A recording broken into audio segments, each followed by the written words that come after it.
কি মনে হচ্ছে কন্টিনেন্টাল বানানো খুব কঠিন, রেস্টুরেন্টের মতো হবে না? কে বলেছে? একদম মুখে মিলিয়ে যাওয়ার মতো লেমন বাটার ফিশ তোমাদের সাথে আজকে শেয়ার করছি। আমি বানাচ্ছি একদম খাঁটি কলকাতা ভেটকি দিয়ে।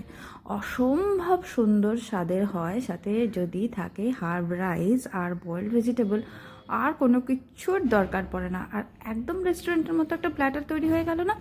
তাহলে আর কি, নতুন বছরে একটা নতুন রকম রান্না শিখে নেওয়ার জন্য পুরো ভিডিওটি দেখতে হবে, আর তারপরে চ্যানেলটিকে সাবস্ক্রাইব করে ভিডিওটিকে লাইক করে পাশে থাকার অনুরোধ রইল। চলুন অসম্ভব মজার এই রান্না দেখে নিই। সবার প্রথমে ভেটকির ফিলেগুলোকে আমি একটুখানি অরিগ্যানো, একটু লবণ আর একটু গোলমরিচের গুঁড়ো দিলাম। এইবার এটাকে ম্যারিনেট করে রেখে দিচ্ছি, আর একটু লেবুর রসও দিয়ে দিলাম। সব একসাথে ম্যারিনেট করে রেখে দিলাম। বেশিক্ষণের ব্যাপার নেই, ওই 10-15 মিনিট, মানে বাকি রান্নার প্রিপারেশন করতে যতটুকু সময় লাগে তাতেই মাছ কিন্তু ম্যারিনেট হয়ে যাবে। এখানে আমি ময়দা নিয়ে নিচ্ছি। মোটামুটি মাছের পরিমাণ অনুযায়ী ময়দাটা নিতে হবে। এবার এখানে একটুখানি সিজনিং আবার করে নিতে হবে। একই যা যা দিয়েছিলাম, অরিগ্যানো, গোলমরিচের গুঁড়ো সবার প্রথমে দিয়েছিলাম, এবার অরিগ্যানো দিয়ে দিচ্ছি একটুখানি। তোমাদের কাছে যার কাছে যেটা আছে সেটাই দেবে, কারোর কাছে যদি মিক্স আপ থাকে সেটাও দিতে পারো। লবণ দিলাম, একটু পেপরিকা পাউডার দিতে পারো, আর যদি না থাকে তাহলে কাশ্মীরি লাল লঙ্কার গুঁড়ো দিয়ে দিও। ভালো করে মিশিয়ে নিচ্ছি সব কটা উপকরণ। এবার আমাদের সিজন ফ্লাওয়ার রেডি হয়ে গেল। এইবার একটা প্যানে আমি সামান্য একটু বাটার দিয়ে দিলাম। বাটারটা মেল্ট হয়ে গেলেই দিয়ে দিলাম রসুন কুচি, মোটামুটি 3-4 কোয়া রসুন আমি ভালো করে কুচিয়ে একটু বাদামি করে ভেজে নেব। আর তার আগে দিয়ে দিলাম 1 চামচ ময়দা। ওই যে সিজন ফ্লাওয়ারটা আমি বানালাম না মাছটাকে কোটিং করার জন্য, সেইটার থেকেই 1 চামচ দিয়ে দিলাম। 1 চামচ মানে দেখেছো যে পুরো ভর্তি নয়, অল্পই। তো তার সাথে একটুখানি আমি জল দিয়ে দিচ্ছি। এই যে আমি জলটা ইউজ করলাম, তোমরা এখানে একবারে স্টকও দিতে পারো। আমি এখানে 2টো স্টক কিউব দিয়ে দিলাম। বাজার চলতি যে স্টক কিউব পাওয়া যায় আমি সেটা এখানে ইউজ করেছি। এইবার আরেকটি প্যানে দিয়ে দিয়েছি সাদা তেল বেশ কিছুটা। এবার দেখো এই সিজন ফ্লাওয়ারটা আর এই মাছটা একসাথে আমি কোট করে নেব। কোটিং কিন্তু একদমই পাতলা হবে, যেরকম ফিশ ফ্রাইয়ে মোটা হয় ওরকম কিন্তু নয়। জাস্ট যাতে লজিক হচ্ছে যে মাছটা যাতে ভেঙে না যায়, যেহেতু বোনলেস ফিশ ইউজ করা হচ্ছে আর সেটা খুবই পাতলা। তো ভেটকি মাছ এমনিতে আমরা জানি নরম, উল্টাতে গেলে ভেঙে যেতে পারে, তাই জন্য একটা কোটিং দিয়ে নেওয়া হচ্ছে। এটা ভেটকির বদলে তোমরা টুনা, কড বা বাসা দিয়েও করতে পারো। যার কাছে যে রকম বোনলেস কিউব থাকে সেটা দিয়ে সাধারণত এটা করা হয়।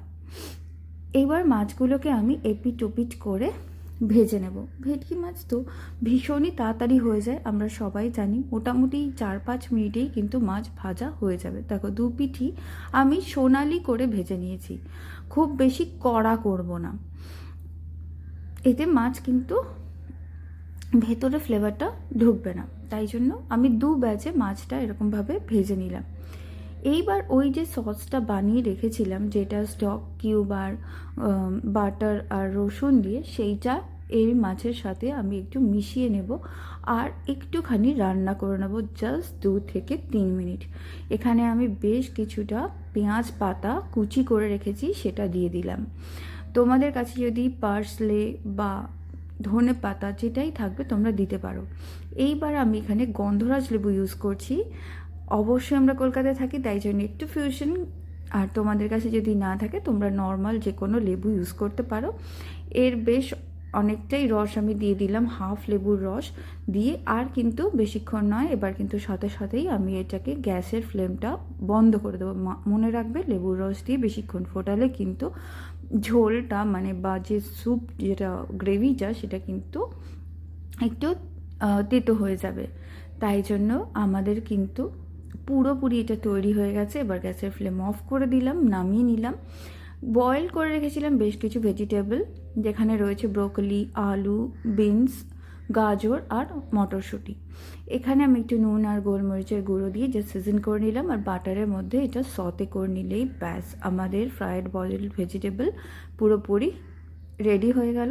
এইবার আমি একটা হার্ব রাইস বানিয়ে রেখেছিলাম, কিছুই না, জাস্ট একটু অলিভ অয়েলের মধ্যে একটু রসুন কুচি দিয়েছিলাম, একটু পিরি পিরি সিজনিং দিয়ে বানিয়ে রাখা ভাতটাকে ভালো করে ওর মধ্যে সতে করে নিলেই কিন্তু হার্ব রাইসটা রেডি হয়ে যাবে। আর হার্ব রাইসেও যে কোনো পাতা দেবে অবশ্যই, ধনেপাতা কুচি বা পেঁয়াজ পাতা, রসুন পাতা, পার্সলে পাতা, যে কোনো পাতা কুচি দিলে খুবই ভালো লাগে, একটা ক্রাঞ্চও অ্যাড হয়। এবার বয়েলড ভেজিটেবলটা সার্ভ করে দিচ্ছি আর মাছটাও সার্ভ করে দিচ্ছি। মাছগুলো অসম্ভব ভালো হয় খেতে। আর পুরো রান্নাটি করতে 10 থেকে 15 মিনিটই কিন্তু লাগে, কেন মাছের রান্নাটা কতটা সহজ সেটা তো আশা করি দেখলেই বুঝতে পারলে।